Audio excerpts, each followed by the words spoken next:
हाँ जी sir, rice bran इतना महंगा क्यों है? आरसीएम का हेल्थ गार्ड ऑयल इतना महंगा क्यों है? ऐसे सवाल शायद आपको भी सुनने को मिलते होंगे।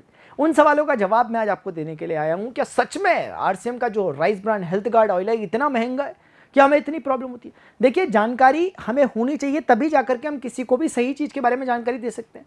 मैं ये वीडियो बनाता इसलिए हूँ, मुझे वीडियो बनाने की जरूरत इसलिए पड़ी क्योंकि सही चीज़ अगर हम सही तरीके से प्रेजेंट नहीं कर पा रहे हैं और लोग गलत चीज़ ले रहे हैं जो कि हमारे स्वास्थ्य से सीधे रिलेट करती है, तो मैं समझता हूं कि वो भी गलत बात है। अगर अच्छी चीज़ अवेलेबल है तो उसका प्रचार करने में कोई दिक्कत नहीं है, इसीलिए मैं आपके सामने आकर के चीज़ें बता रहा होता हूँ। लेकिन इस तरह का क्वेश्चन कभी मुझे कमेंट सेक्शन में देखने को मिलता है। कई साथी बताते हैं कि सर ऐसा क्यों है कि ये तेल महंगा है। पहली बात तो मैं कह रहा हूं महंगा है, आप पहले एक बार चेक करो कि सच में महंगा है कि सर आप तो ऐसे ही बोल रहे हो कहीं ना कहीं। महंगा है कि नहीं है ये भी हमें चेक करना है। ये लोगों का क्वेश्चन रहता है, मैं नहीं कह रहा ऐसा है। अब देखते हैं कि क्या क्या चीजें होती हैं। मैंने इसकी पूरी क्वालिटीज बता रखी है। अगर आज आप इसको बाजार में लेने जाते हो तो आप जो तेल ले रहे हैं उससे भी ये सस्ता है। और ये मैं कोई डिप्लोमेटिक आंसर नहीं दे रहा कि आपको सिर्फ बोलने के लिए सस्ता बोल रहा हूं, आप जाकर खुद चेक करेंगे। लेकिन उससे पहले मैं जब भी इसके प्राइस पे आता हूं उससे पहले मैं इसकी क्वालिटी पर फोकस करना चाहता हूं आप लोगों के साथ। मैं चाहता हूं कि आप लोग जाने कि कैसे अलग चीज है, कैसे ही अलग चीज है। आप देखिए कि जो गाड़ी होती है ना, गाड़ी को चलाने के लिए पेट्रोल वाली गाड़ी के लिए पेट्रोल ही लगता है, डीजल वाली के लिए डीजल ही लगता है। आप पेट्रोल वाली गाड़ी में पानी डालकर नहीं चला सकते उसे, तो समझ रहे हैं आप। एक गाड़ी को चलाने के लिए भी एक अच्छे तेल की जरूरत होती है। तो आपको नहीं लगता कि एक शरीर रूपी हमारी गाड़ी को चलाने के लिए भी एक अच्छे तेल की जरूरत होनी चाहिए कि कुछ भी किसी भी प्रकार का तेल चले जाएगा? तो नहीं जाना चाहिए। अगर मैं आपको बताऊं कि मार्केट में जो तेल चल रहे होते हैं और जो आरसीएम का राइस ब्रान ऑयल है, इनमें फर्क क्या? अगर आप ये फर्क समझ जाते हो तो ही सारी चीजें क्लियर हो जाएंगी, सारे बादल वैसे ही हट जाएंगे। चीज क्या है कि अगर कोई सामान्य फूड ऑयल की हम बात करते हैं तो उसमें फैटी एसिड का असंतुलन है। फैटी एसिड जो कि वर्ल्ड हेल्थ ऑर्गेनाइजेशन के द्वारा पूफा, मुफा और सफा, saturated fatty acid, poly unsaturated fatty acid और मोनो अनसैचुरेटेड फैटी एसिड्स जो रहते हैं, इन फैटी एसिड्स का एक बैलेंस होना चाहिए। अगर ये सही बैलेंस में नहीं है तो हम कहते हैं कि वो तेल अच्छा नहीं है। इसीलिए डॉक्टर्स कहते हैं कि अपने तेल को बदल बदल के खाया करो। तो यहां पर जब आप सामान्य कोई फूड ऑयल बाजार से ले रहे होते हैं तो उसके ही पीछे इंग्रेडिएंट्स होते हैं। उन इंग्रेडिएंट्स में अगर आप देखेंगे तो आप पाएंगे कि उसमें साफ साफ जो रेशियो लिखा हुआ है वो वर्ल्ड हेल्थ ऑर्गेनाइजेशन से मैच नहीं करता उसके डेटा से। यानी किसी में या तो सफा बहुत ज्यादा हो जाता है, या तो पूफा कम हो जाता है, या मुफा ज्यादा होता है, यानी कि इम्बैलेंसिंग रहती है। इसीलिए तो डॉक्टर कहते हैं कि तेल को बदल बदल के खाओ। क्यों कहते हैं? क्योंकि उन्हें पता है कि जो भी सामान्य तेल बाजारों में मिल रहा है, किसी में या सफा तो ठीक है लेकिन बाकी कंटेंट सही नहीं है, पूफा तो ठीक है लेकिन बाकी कंटेंट सही नहीं है। अब यहां पर यह हेल्थ गार्ड ऑयल, अब ये कंपनी का नाम आरसीएम है, आरसीएम का तेल नहीं है ये तेल है चावल की भूसी का, यानी कि राइस ब्रान, राइस के ब्रान का बना हुआ तेल है, इसीलिए ये इंपॉर्टेंट तेल है। अब इसको अगर आप देखोगे तो इसके जो आंकड़े हैं वो मैच करते हैं सारे के सारे वर्ल्ड हेल्थ ऑर्गेनाइजेशन के डेटा के साथ, यानी कि जो WHO ने पूफा मुफा सफा का रेशियो दिया उससे एग्जैक्टली मैच करते हैं। ऐसे ही मैच करते हैं ग्राउंडनट ऑयल के भी, मूंगफली के तेल के लिए, तो वो भी एक तरीके से इस मामले में ठीक है। लेकिन एक एक्स्ट्रा चीज जो इस तेल को यूनिक और अद्वितीय बनाती है वो है इसमें मिलने वाला गामा ओराइजनॉल। यहां कहीं पे मैंने लिखा होगा कि इसमें गामा ओराइजनॉल कंटेंट नहीं मिलता ऑर्डिनरी ऑयल्स में, लेकिन बाजार में भी राइस ब्रान ऑयल मिलते हैं, ऐसी बात नहीं कि नहीं मिलते, मिलते हैं। लेकिन उन बाजार में मिलने वाले राइस ब्रान ऑयल में उस कंटेंट जो कि जिसके कारण ये तेल प्रसिद्ध है, यानी ओराइजनॉल, वो बड़ा कम मात्रा में पाया जाता है। किसी भी सामान्य तेल में जो बाजार में मिल रहा है, अगर वो राइस ब्रान ऑयल है उसमें इतना 14,000 ppm पर लीटर में इतना ओरिजिनल कंटेंट नहीं मिलता, मिलता तो है लेकिन कम मिलता है, जो कि नाम मात्र के बराबर फिर हो जाता है। तो इसीलिए हमें देखना है कि ये तेल क्यों खास है, क्योंकि राइस ब्रान ऑयल के फैटी एसिड का जो संतुलन है वो वर्ल्ड हेल्थ ऑर्गेनाइजेशन के अनुसार है, और दूसरा इसमें गामा ओराइजनॉल नाम का एंटीऑक्सीडेंट है।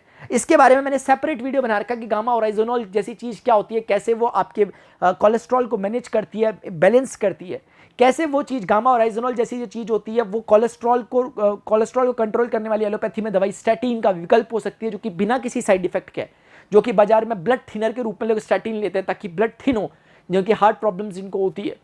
लेकिन ऐसी चीज हमें यहाँ पर अगर मिल रही है, प्राकृतिक रूप से मिल रही है, बिना किसी साइड इफेक्ट के मिल रही है, ऐसा नहीं कि किसी रोगी को ये लेनी चाहिए, ये रोग हो ही ना इसलिए हम इसको ऐसा ले सकते हैं, ऐसी ये चीज मिल रही है तो हमें क्यों ना ले, इसीलिए इस बारे में मैं आपको बता रहा हूँ। अगली बात ट्रांस फैट होता है। आपने देखा होगा सरकारी कुछ नियम होते हैं, बोला जाता है कि होटल्स में भी अगर कोई तेल है उसे 2 बार से ज्यादा आप इस्तेमाल नहीं कर सकते, क्योंकि तेल जितने बार जलता है उसमें ट्रांस फैट उतना बढ़ता रहता है। ट्रांस फैट को आप सीधे शब्दों में समझिए जहर है एक तरह का। तो कहने का मतलब है कि वो ट्रांस फैट आप किसी भी सामान्य तेल में उठाकर इंग्रेडिएंट्स में देखोगे तो ट्रांस फैट उसमें पाया जाता है।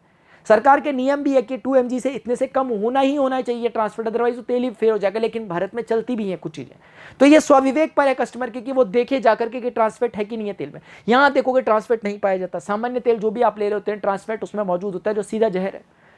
उसके बाद अब अगली बात आती है डुप्लीकेसी का खतरा। सर आप ऐसे कैसे कह सकते हैं कि डुप्लीकेट होता है, ये डुप्लीकेट नहीं होता है? ऐसा मैं इसलिए कह सकता हूं क्योंकि ये मान लेते हैं किसी कंपनी एक्स का बना हुआ एक तेल है। आपको पता है कंपनी एक्स का बना हुआ तेल भी जरूरी नहीं है कि जो आपके पास लिखा हुआ है कंपनी एक्स वो सच में ही कंपनी एक्स का हो, क्योंकि डुप्लीकेट किया जा सकता है। मान लिया कोई कंपनी बहुत फेमस है बाजार में, उसी कंपनी के नाम से घर में बैठकर ही प्रिंटिंग मशीन से उसका रैपर चिपका जा सकता है। क्या पता चल रहा है? ऐसे अखबार में आती है ऐसी खबरें, ऐसे डुप्लीकेसी के बहुत सारे चक्कर पता चलते हैं। तो यहाँ ये डुप्लीकेसी क्यों नहीं हो सकती? क्योंकि यहाँ जब भी कोई सामान ले रहे होते हैं एक पक्का बिल मिलता है, पक्के बिल में काउंटिंग होती है, जीएसटी का बिल करता है, इसीलिए जितना इनपुट है उतना आउटपुट है, उसका रेशियो हमेशा मेंटेन रहता है। और ये तभी हो सकता है क्योंकि इसमें एक प्रॉपर एक सिस्टम बना हुआ है, इसलिए डुप्लीकेसी का किसी भी एंगल से कोई रोल नहीं है। इसको मैंने अभी हल्के में बोला, लेकिन डिटेल में मैं बहुत बार इस बारे में बताता रहता हूँ। अगली बात है सर, आपके पास बीमारियों की जड़ है। ये तेल क्यों है बीमारी की जड़? मैंने कहा ट्रांसफैट इसमें मौजूद है तो बीमारी की जड़ है। मैंने कहा कि इसमें फैटी एसिड इंबैलेंस है, बीमारी की जड़ है। इसमें ओराइजोनॉल जैसी कोई चीज नहीं है जो कि स्वास्थ्यवर्धन कर रही है, इसलिए बीमारी की जड़ है। और वही सब चीजें जो इसमें नहीं है वो इसमें है, और जो इसमें है वो जो इसमें नहीं होनी चाहिए वो इसमें है। मैं कहना चाहता हूं कि इसमें सभी के सभी पूफा मुफा सफा का बैलेंस है। इसमें ट्रांसफैट मौजूद नहीं है, इसमें गामा ओराइजोनॉल मौजूद है जो कि कई सारी बीमारी को तो सीधे काटता है, तो इसीलिए स्वास्थ्य का वर्धन करता है, स्वास्थ्य की जड़ है कह सकते हैं। सबसे महत्वपूर्ण बात, ये केमिकली रिफाइंड होते हैं मोस्ट ऑफ द ऑयल्स जो हम मिलते हैं। ये फिजिकली रिफाइंड ऑयल है। फिजिकली रिफाइंड ऑयल होने के कारण ही इसे 4 से 5 बार राष्ट्रपति पुरस्कार मिल चुका है। राष्ट्रपति पुरस्कार यानी कि भारत के राष्ट्रपति की मैं बात कर रहा हूं, यानी अभी नहीं बल्कि 21-22 साल हो गए इसके प्लांट को लगे हुए, अभी से बना हुआ है ऐसा है नहीं है। 21-22 मैं गलत कह रहा हूं, सन 2000 से तो 25 साल हो गए, ऐसा समझ लीजिए। अभी ये फिजिकली रिफाइंड होता है कि आपके मन में सवाल उठ रहा होगा कि फिजिकली रिफाइंड का मतलब क्या है? फिजिकली रिफाइंड का मतलब देखिए सर, ये होता है मैम, ये होता है फिजिकली रिफाइंड का मतलब कि जब भी हम कोई तेल को साफ कर रहे होते हैं, जैसे कोई तेल किसी भी चीज का बना हुआ है, जैसे कोई सरसों का बना है, कोई सनफ्लावर बना है, कोई सनफ्लावर का बना है, कोई मस्टर्ड ऑयल है, मतलब मस्टर्ड ऑयल सरसों का तेल, कोई भी अगर तेल है उसको सफाई करनी होती है ताकि वो घर तक फाइनल जो उसका प्रोसीजर होता है उसकी प्रोसेसिंग के दौरान उसकी सफाई करनी पड़ती है, फिल्टर करना पड़ता है। उसको फिल्टर करने के लिए क्या क्या आता है? कास्टिक वगैरह मिलाया जाता है, केमिकल वगैरह मिलाया जाता है। इस केमिकल के कारण जितना अशुद्धियां रहती है नीचे बैठ जाती है, तेल को अलग करके फिल्टर कर लिया जाता है, लेकिन उस केमिकल को डालने के कारण आपके तेल पर उसका गलत प्रभाव पड़ता है, उसी कारण तो ये ट्रांसफैट बढ़ता है। तो उस केमिकल्स के कारण अशुद्धियां हट जाती हैं, लेकिन केमिकल्स ऐड हो जाता है जिसके कारण स्वास्थ्य पर गलत असर पड़ता है। लोगों को एसिडिटी ऐसी प्रॉब्लम क्यों होती है थोड़ी बहुत 2 पूरी खा लेने के बाद? वो इसीलिए होती है। अभी जब हम इस ऑयल की बात कर रहे होते हैं, यहां पर फिजिकली रिफाइंड यानी कि इस बार भी सफाई की जा रही है, अशुद्धियों को हटाया जा रहा है, लेकिन फिल्टरेशन के प्रोसेस के द्वारा, जैसे आरओ काम करता है, जैसे फिल्टर काम करता है, जैसे छन्नी काम करती है कि चाय से आप छन्नी निकालते हो, छन्नी चाय पत्ती को ऊपर रोक लेती है, चाय को नीचे ले आती है। फिल्ट्रेशन प्रोसेस, कुछ नहीं डाला आपने, अशुद्धियां अभी भी हटी हैं लेकिन केमिकल ऐड नहीं हुआ, तो उसके कारण ये इसकी बड़ी बात है, जिसके कारण ही इसे अवार्ड भी मिला हुआ। मैंने बताया आपको राष्ट्रपति पुरस्कार फिजिकली रिफाइंड है। अब ये चीजें इसमें मौजूद है। अब इतने सारे फायदे और इतने सारे घाटे में तो फिर तो सवाल ही नहीं उठता कि अगर ये मान लिया सस्ते से सस्ता भी मिल रहा है, ये महंगे से महंगा मिल रहा हो, फिर भी हर कोई कहेगा कि मैं इसको लेना पसंद करूंगा, क्योंकि मैं कैसे पेट्रोल वाली गाड़ी में पानी डाल सकता हूं, कैसे मैं अपने शरीर में कैसे मैं गलत तेल को डाल सकता हूं। लेकिन उसके बावजूद मैं आपको बताना चाहूंगा इसका मार्केट प्राइस जो है इसके सामान्य तेल से भी कम प्राइस पर बाजार में मिलता है। आप एक बार प्राइस चेक करके देखिए, मैं इस बारे में कुछ कहूंगा भी नहीं। आप एक बार प्राइस, एक जमाना था जब ये 300 रुपए का मिलता था तब भी लोग लेते थे, अभी तो ये उससे भी आधे के प्राइस पे आ गया ऑलमोस्ट। तो अब लगा लीजिए, मैं इस पे ज्यादा भी कुछ कहना नहीं चाहूंगा। आपको जिन्होंने भी ये वीडियो रिकमेंड किया आप एक बार उनसे जाइए, ये जितना एमआरपी लिखा होगा, मजे की बात यह है कि अगर आरसीएम से ले रहे होते तो एमआरपी में, मतलब आरसीएम का इसमें रोल सिर्फ इतना ही होता है क्योंकि डायरेक्ट सेलिंग कंपनी होती है, इसका सिर्फ रोल इतना ही है कि जितने का भी इसका प्राइस है उस पर कुछ 10 से लेकर 20 या 20 से लेकर 25% का डिस्काउंट सीधे सीधे मिल जाता है उसके एमआरपी प्राइस की मैं बात कर रहा हूँ। फॉर एग्जाम्पल, अगर ये कोई चीज, मैं ऐसी बोल रहा हूं, अगर कोई चीज, इसकी बात नहीं कर रहा, अगर कोई चीज 100 रुपए की मिली है तो वो चीज यहां पे लगभग 60 रुपए तक की आपको मिल जाती है सिर्फ इसके कारण। बस इतना बताना चाह रहा हूं, मैं इसकी बात नहीं कर रहा, मैं एक इन जनरल बोल रहा हूं कि इतना लगभग प्रॉफिट हो जाता है।